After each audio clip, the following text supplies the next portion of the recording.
नमस्कार, मी संजय भोकरे. आपण पाहताय जनप्रवास लाईव्ह. आज परत आलोय सांगली जिल्ह्याकडं. कारण सांगली जिल्ह्यात आता संजय काका खासदार यांची प्रेस झाली आणि त्या प्रेसमध्ये त्यांनी अतिशय म्हणजे बॉम्ब गोळेच टाकले म्हणायला काही हरकत नाही सगळ्यांच्यावर. मी निवडून आलोयच आणि मी लाखो मतांनी निवडून येईन, काय असेल ते लाखाच्या वर तर येणार, असं त्यांचा एकंदर बोलण्याचा अर्थ होता. असो, ते निवडून आता विशाल पाटलांच्या दुर्दैवानं संजय काका निवडून आलेच. तर काय राजकारण असेल ह्याचं विश्लेषण करणं आत्ता गरजेचं आहे. कारण त्यांनी संजय काकांनी बोलता बोलता बोलून गेले, कपटी मित्रापेक्षा दिलदार शत्रू बरा. तो हा दिलदार शत्रू कोण आहे हे सगळ्या जिल्ह्याला आता जरा स्पष्ट बोलले असते तर कळलं असतं. ते स्पष्ट बोलणार नाहीत, पण समजने वाले को इशारा काफ़ी आहे. परंतु त्यांनी त्यांच्या भावना व्यक्त केल्या संजय काकांनी. आणि संजय काकांना कॉन्फिडन्स आहे. म्हणजे आता एक प्रकारची अजूनही भारतीय जनता पक्ष त्यांचे काही कार्यकर्ते नेते स्पष्ट सांगतात की संजय काका किमान 2 ते 2.25 लाखाच्या आसपास निवडून येणार लीडनं. अजून त्यांचा कॉन्फिडन्स आहे. आणि संजय काकांना सुद्धा तेच सांगायचं आहे की मी निवडून येणार. मोदींना ही मतं जी मिळतात ती मिळतातच, ती कुठंही जाणार नाहीत. अशीच मतं 2.5-3 लाख आहेत. आणि त्यांचे काही कामं केलेली असतील संजय काकांनी आजपर्यंत, काही कामं 10 वर्षात केलीच नाहीत असंही म्हणणं चुकीचं आहे. कामं केलेली असणारच आहेत, पण त्यांचा संपर्क कमी पडला असेल, ते भेटले नसतील कुणाला, नाराजी असेल आणि ते नाराजीचा उद्रेकातनं आता कदाचित विशाल पाटलांना सुद्धा यश मिळेल. हे आता जून काय आता आलेच, 15-20 दिवसात सगळं चित्र स्पष्ट होणार आहे. पण आत्ता राजकारण चांगलं जिल्ह्यातलं पेटलेलं आहे. संजय काकांनी अतिशय आक्रमकपणे आता सगळ्यांच्यावर हल्ला करायला सुरुवात केलेली आहे.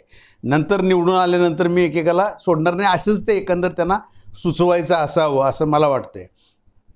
ह्याच्यात मुद्दा असा आहे की खरोखर संजय काका निवडून आलेच तर विश्वजित आणि विशाल ही जोडगोळी तुटणार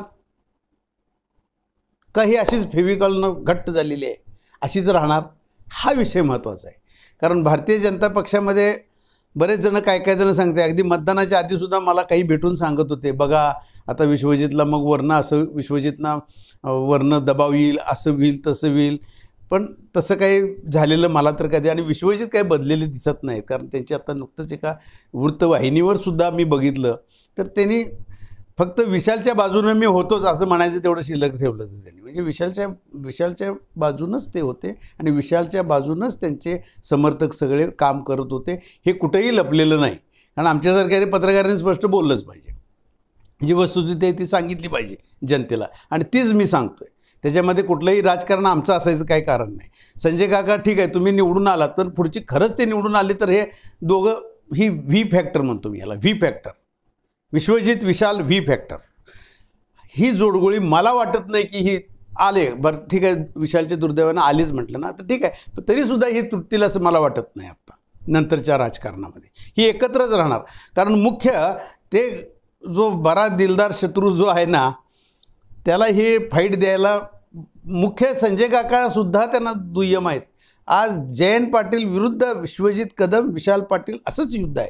बापू गट विरुद्ध दादा गट हे आता चांगलं पेटणार आहे. इथनं पुढच्या काळामध्ये निकाल लागायची वाट बघते सगळी जनता, सगळी राजकारणी. आणि त्याच्यातनं जी समीकरणं घडणार आहेत त्याच्यामध्ये नंतरच्या काळामध्ये पुन्हा बापू गट विरुद्ध दादा गट, विशाल पाटील निवडून आलेच तर मात्र संपूर्ण महाराष्ट्रामध्ये दादा गट असा उसळी घेईल असं सुद्धा बोललं जातं आहे. परंतु अर्थात परत मोदीच पंतप्रधान झाले आणि NDAचंच सरकार आलं तर विशाल कितपत झेप घेऊ शकेल, विश्वजित कितपत झेप घेऊ शकेल, हे एकत्र किती राहतील, कसं जातील, आणि संजय काकांची भूमिका आपण मतदारसंघात पडल्यानंतर काय असणार आहे, त्यांचं राजकारण काय असणार आहे, हे फार इंटरेस्टिंग असणार आहे नंतरच्या काळात.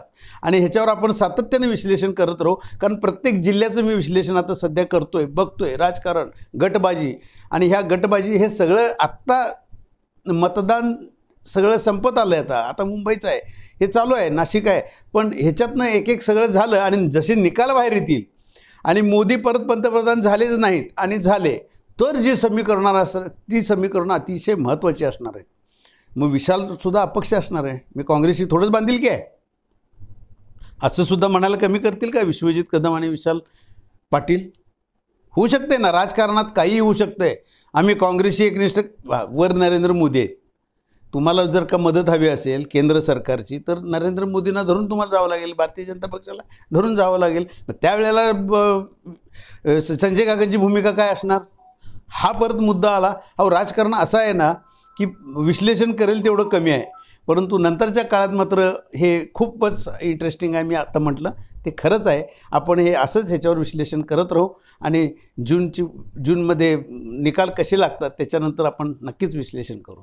आज इथंच थांबू, पुन्हा भेटू.